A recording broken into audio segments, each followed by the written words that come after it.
Well, he has to take on this Terran player in the Northeast as we load into Pillars of Gold. He is representing Alpha X Future.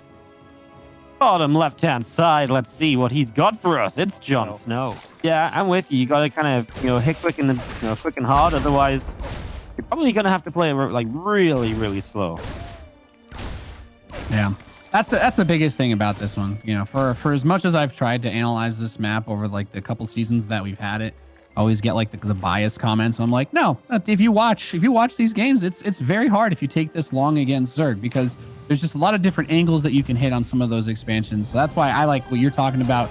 Big attacks, 8 racks type plays, maybe big Hellbat push, something to knock the Zerg off kilter a little bit so that you can kind of follow up for that quick 1-2 punch, which is something that Terran is very good at. And we've seen a bit of variety in the way that, at least at the highest level, this matchup's been played a bit. I am going to keep gushing over some of the TY, like the mine drops and all of that stuff. Like, we've had people doing those armory mine builds, and those actually synergize well with Hellions because you usually build those against Zerg, and they're never really bad to have. I don't think there's any scenario where you're unhappy to have Hellions in a TvZ early on. Like, yeah, you can get Roach Rush, sure, but if you're scouting, like, even Hellions with a good SCV pulling a wall off or something can hold off a lot of different types of attacks, but it gives you that ability to put pressure on the Zerg, and that's so important if you want to do, for example, that tank attack.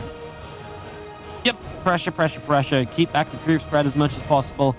Yeah, Hellions is just a fantastic unit early, and they're always such a threat, right? Because at any moment, you mess up your defense as JhoneSnow, and boom, Hellions in your mineral line. What mineral line, basically? You have nothing left at that point. Exactly. Turns into a drone barbecue. You find yourself saying, well, this was definitely more of a trick than it was a treat, Wardy. Oh, the Halloween rep. You're gonna have so much fun tomorrow, Nate. I can already tell. Yes. As it will be an actual real holiday, I will have full control over the memes. I'm very excited for it. You guys don't have that over there, right? People don't come to your house begging for candy every day? Yep, that's the thing. Halloween. Oh, nice. Not every day, but most. Glad to have assimilated your culture with ours. Yeah, it's not as big of a thing in England. Like, I think it's more of like a student/kid thing, like a reason to go out and dress up and party, and also a reason for kids to go get sweets, basically. But it is a thing. I love it because it's even if it spreads everywhere, it's a holiday that everybody can be nice to each other on. Is the hope? It's a good positive one. But what what isn't sometimes though? Yeah, well, yeah, the trick is the Nidus worm popping up behind your, you open the front door and you're like, oh, there's a kid hoping for some candy, and then you hear in the back door and you're like, oh!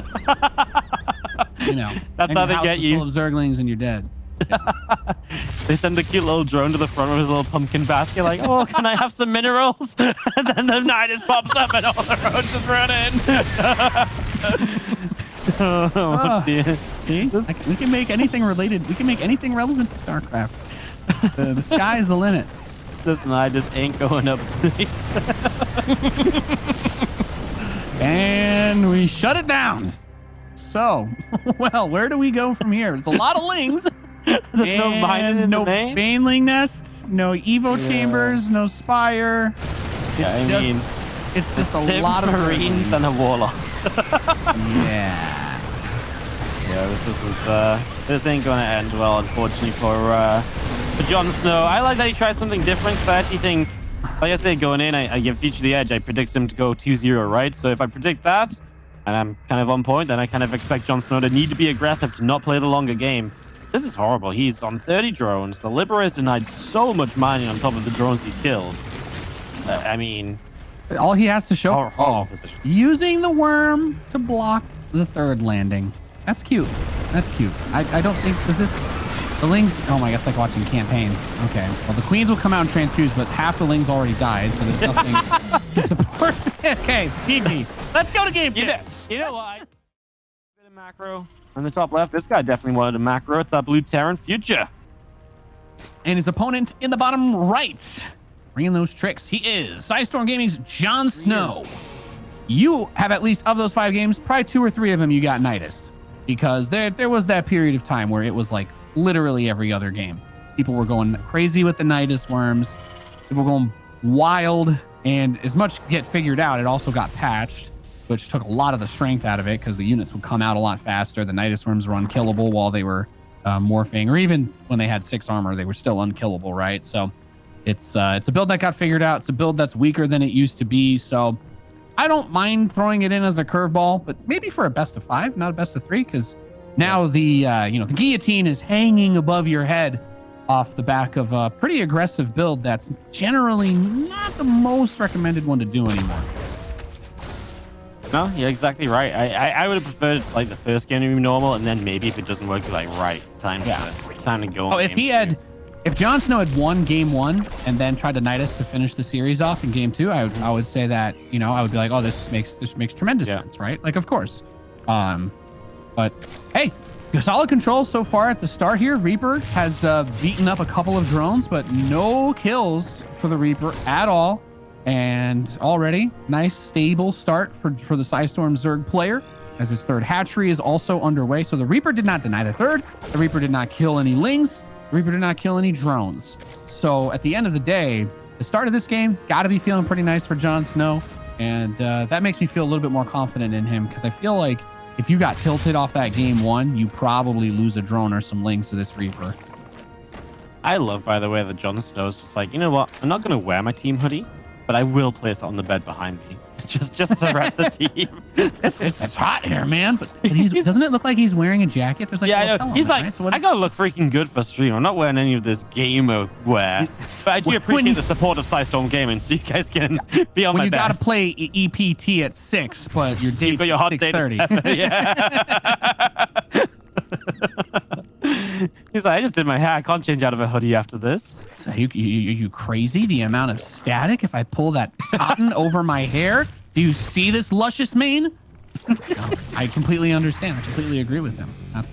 I actually only put on and remove shirts by ripping them open or sewing them together in front of me so that they never mess with my hair. Fun fact, Wardy. That's how I keep the locks as luscious as they are. I'm a little bit more humane. I use scissors and I just cut them off.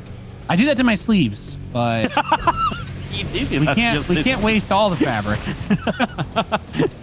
I'm waiting for the tank top made of sleeves of other shirts. That's actually not a bad idea, Marty. I was just gonna try to use the sleeves and turn them into wristbands. Eventually, if you stack enough of them on each other, it'll compress, right? So, hey man, save the planet. Rah rah. I love this Banshee. I think Plug Banshee is such a cool way to, very safe after what JhoneSnow did in the first game.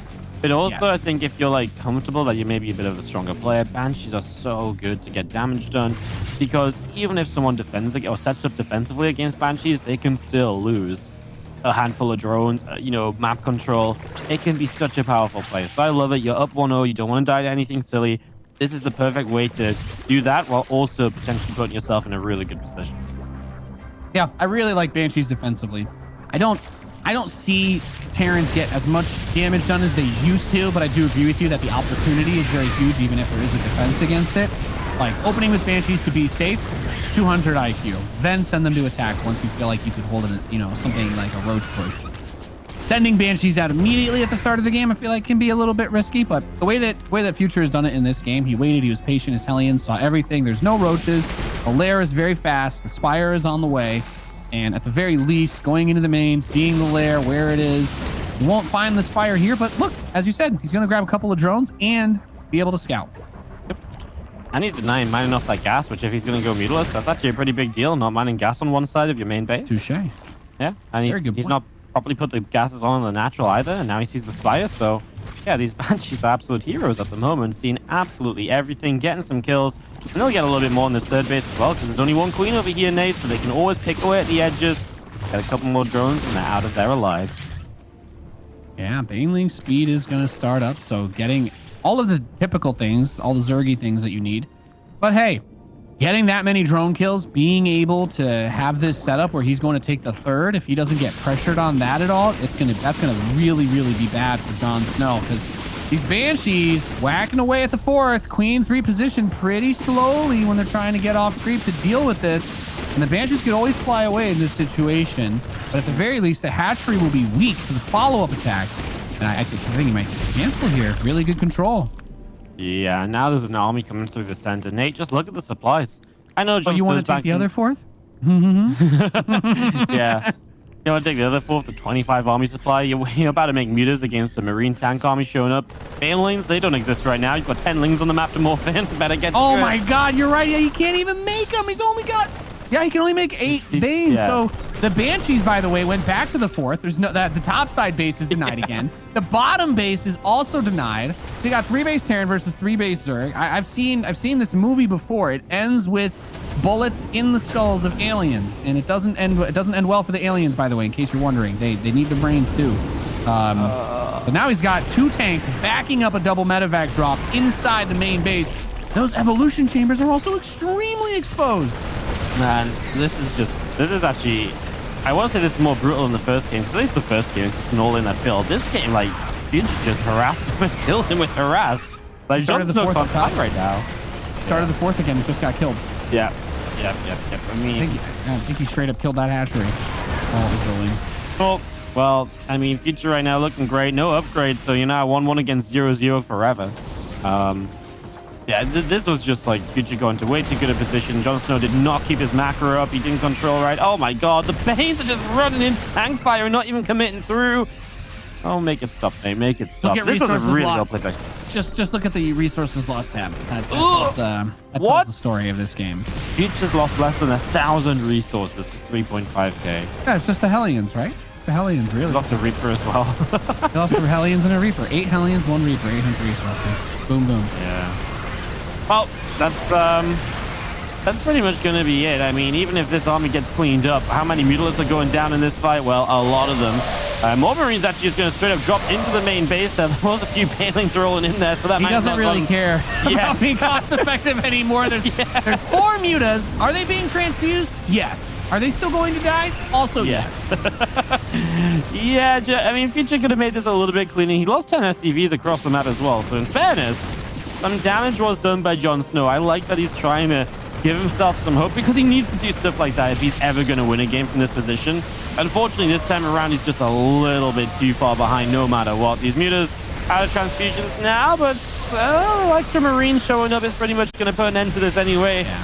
GG, Future looked freaking great in this series, Nate.